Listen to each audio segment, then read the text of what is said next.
o senhor acaba de assumir pela primeira vez a presidência da Câmara, né?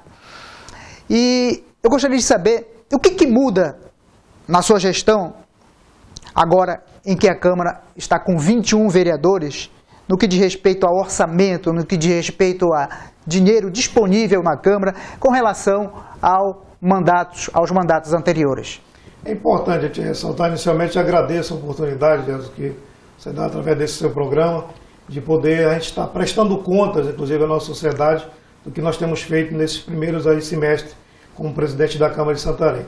É importante de ressaltar que eu tinha clareza, mesmo na disputa para a presidência da Câmara, de uma dificuldade que o próximo presidente encontraria por conta desse aumento. Nós saímos de 14 vereadores para 21. É importante esse aumento do ponto de vista da representação política junto à sociedade. Para você ter uma ideia, no ano passado, em relação ao orçamento, nós tínhamos um repasse de 640 mil mês. Este ano esse repasse está em 687 mil mês. Nós tivemos um aumento de 50% do número de vereadores, praticamente porque aumentamos de 14 para 21, mas tivemos um aumento real no orçamento da Câmara de 6%. Ou seja, aí já há um disparate. Nós passamos de uma folha de pagamento de vereador de em torno de R$86 mil para 14 vereadores, para uma folha de R$207 mil. Tem muita gente que... Esses dados são públicos, nós não temos a necessidade de não dizer para a sociedade esses dados, porque a Câmara é o poder público e a sociedade precisa saber o que está acontecendo.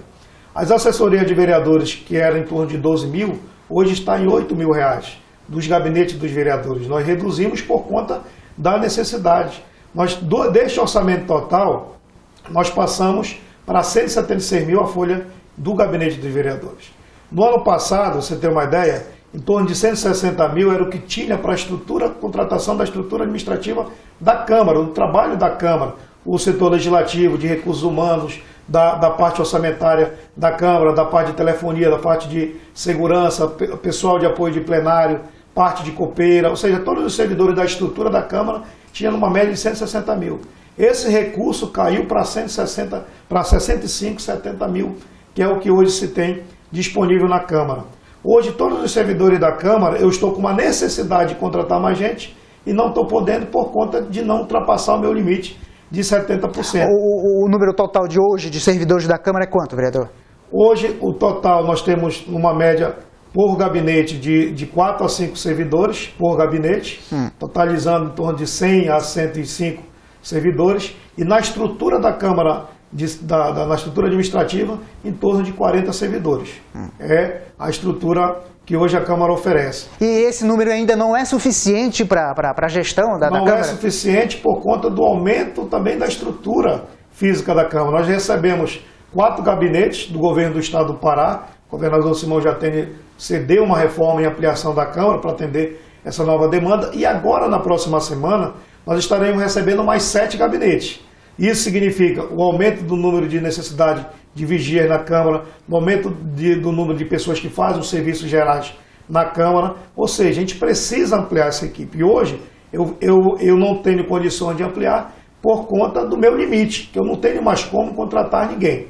Qual é a providência que nós tomamos agora para tentar suprir essa necessidade e manter um equilíbrio no orçamento da Câmara? Nós tivemos no TCM, que é o Tribunal de Contas dos Municípios, pedindo a orientação para contratar uma empresa terceirizada. Inclusive, nesse dia 12, está ocorrendo um pregão presencial na Câmara, inclusive é a primeira vez na história da Câmara de Santarém que se faz essa nova modalidade de licitação, que é o pregão presencial. Antes não era feito isso? Não era. Qual era o sistema que se usava? O carta-convite, a tomada de preço, a publicação nos diários oficiais, eram o que eram feitos. Hoje, nós instituímos o pregão presencial. No início do mandato de qualquer presidente, com essa mudança, principalmente de governo, você precisa tomar algumas medidas emergenciais, do tipo a contratação direta dentro do limite permitido, para alguns tipos de serviço até R$8 mil e para outros tipos de serviço até R$15 mil.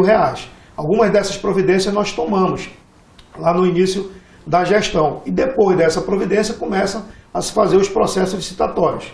Como eu estava no início, alguns processos eu fiz por carta-convite. E o primeiro, que é o pregão presencial, é o que está ocorrendo no dia 12, exatamente para contratar essa empresa, para parte dos servidores serem contratados por essa empresa e eu pelo menos poder contratar 3 ou 4 servidores a mais para dar condições de funcionamento melhor. Essa empresa vai ter uma responsabilidade para a contratação de quantas pessoas, presidente? O total de contratação é em 40 pessoas. Essa é apenas para suprir uma necessidade. Porque qual é a questão hoje? Nós precisamos ampliar e o meu limite hoje eu preciso equilibrar de gasto com o pessoal.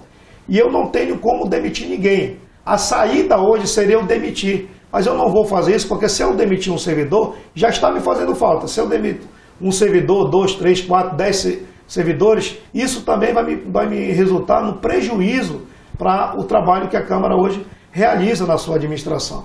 Então essa empresa que deve ser contratada, que vai sair o resultado esses dias, ela vai ser contratada com esse objetivo de parte dos servidores estarem junto desta empresa, como também a possibilidade dessa ampliação ser retomada por lá. E esse contrato vai ser apenas de 4 meses. Por quê?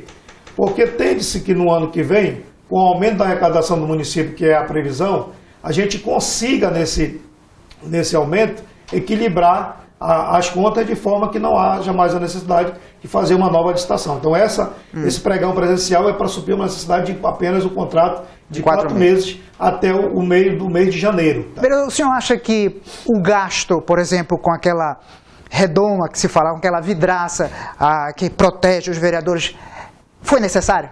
Jesus, eu queria fazer um esclarecimento que eu acho que é importante se fazer. Em nenhum momento, ao se tomar a decisão unânime dos 21 vereadores de se construir aquela proteção de vidro, foi pensando em separar quem vai assistir a sessão da Câmara. Primeiro que ela não separou quem vai assistir, que a visão continua a mesma. O que aconteceu, Jesus, esse já era um problema que vinha anteriormente, mas numa menor escala.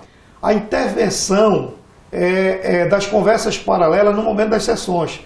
As sessões, elas são momentos sagrados em que os vereadores estão discutindo os temas importantes para a nossa população. E ela é aberta ao público para assistir às sessões. Nas sessões ordinárias apenas se assiste e nas sessões especiais de discussão a população participa da sessão, o que é diferente. O que acontece? Havia muita conversa paralela, o colega falando ali na tribuna, parte dos vereadores não prestava atenção, uma conversa paralela em parte das pessoas que iriam assistir à sessão. E eu te confesso que como presidente no primeiro semestre, foi uma das maiores reclamações que eu recebi de quem ia para assistir a sessão.